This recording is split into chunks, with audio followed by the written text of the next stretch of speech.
Dubai മാരത്തണിൽ വീണ്ടും Ethiopian ആധിപത്യം. പുരുഷ വനിതാ വിഭാഗങ്ങളിൽ ഇക്കുറിയും ആദ്യ 3 സ്ഥാനവും എത്യോപ്യക്കാർക്കാണ്.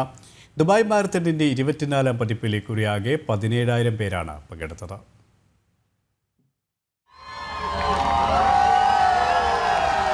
പതിവ് തെറ്റിക്കാതെ എത്യോപ്യൻ തേരോട്ടമാണ് ഇക്കുറിയും ദുബായ് മാരത്തണിൽ കണ്ടത്.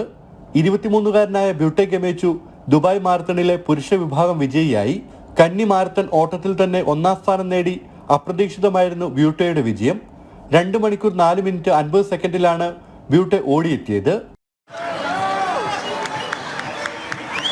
നാടകീയ മുഹൂർത്തങ്ങൾക്കാണ് വനിതാ വിഭാഗ മത്സരം സാക്ഷ്യം വഹിച്ചത്. അവസാനം വരെ മുന്നിട്ട് നിന്ന മുൻ ചാമ്പ്യൻ ദെറേദിയെ അവസാന നിമിഷം മറികടന്ന് 25-കാരിയായ എത്യോപ്യൻ താരം ബെഡാറ്റു ഹിർപ്പ 1ാം സ്ഥാനം കരസ്ഥമാക്കുകയായിരുന്നു. 2 മണിക്കൂർ 18 മിനിറ്റ് 27 സെക്കൻഡാണ് സമയം.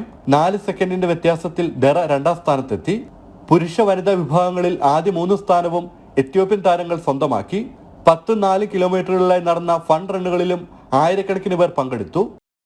ജനം, ദുബായ്.